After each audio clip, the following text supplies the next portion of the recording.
ভাবুন তো, আপনি কারোর সাথে কথা বললেন আর কথা শেষ হবার পর সে মনে মনে বলল, আরে এই মানুষটা অন্যরকম, কত স্মার্ট, কত ইন্টারেস্টিং, এর সাথে আবার কথা বলতে চাই। আপনি কি চান না আপনার কথায় মানুষ এমনভাবে মুগ্ধ হোক?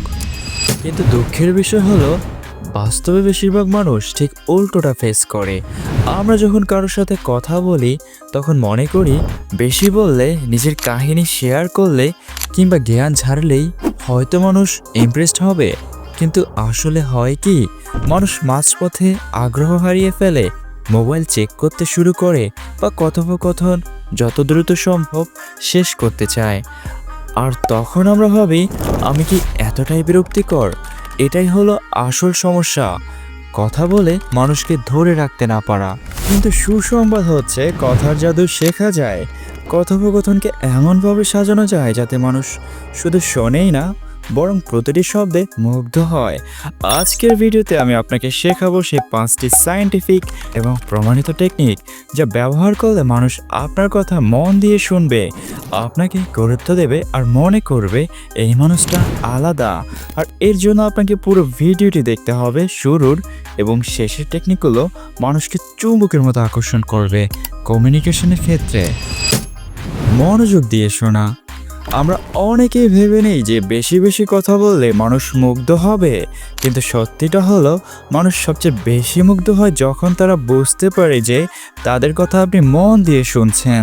কথা বলার সময় চোখে চোখ রাখুন, মাথা হালকা নেড়ে বা ছোট ছোট শব্দে প্রতিক্রিয়া দিন, যেমন হ্যাঁ বুঝতে পারছি, সত্যি, বাহ দারুণ।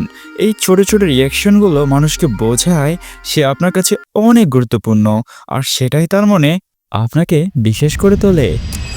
নাম ব্যবহার করা। একজনের কাছে সবচেয়ে মধুর শব্দ হলো তার নিজের নাম।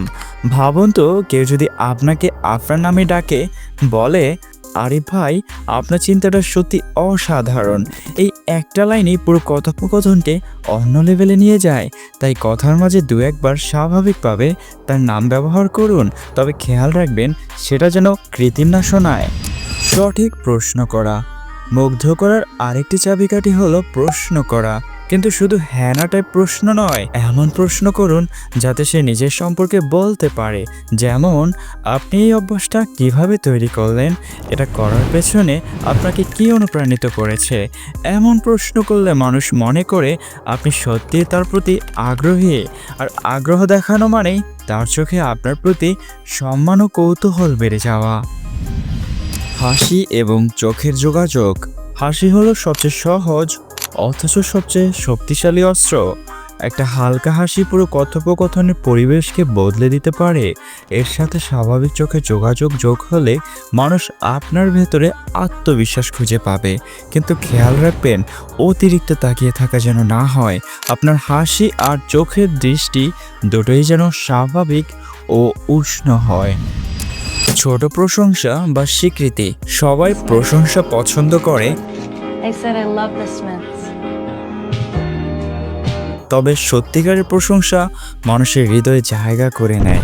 ধরা যাক, কেউ আপনাকে একটা আইডিয়া শেয়ার করলো, তখন শুধু বলবেন না ভালো, বরং বলুন আপনার আইডিয়াটা সত্যি অসাধারণ, এরকম চিন্তা সবাই করতে পারে না। এমন স্বীকৃতি দিলে সে ভাববে এই মানুষটা শুধু শুনছে না, আমাকে মূল্যও দিচ্ছে। এটাই আসল মুগ্ধ করার কৌশল। এই 5টি জিনিস যদি আপনি কথোপকথনে ব্যবহার করতে পারেন, তাহলে দেখবেন মানুষ শুধু আপনাকে পছন্দই করবে না, বরং মনে মনে বলবে এমন মানুষের সাথে আবার কথা বলতে চাই। যদি এই ভিডিওটি থেকে তুমি কিছু শিখে থাকো, তাহলে চ্যানেলটি সাবস্ক্রাইব করে দিও। পুরো ভিডিওটি দেখার জন্য অনেক অনেক ধন্যবাদ।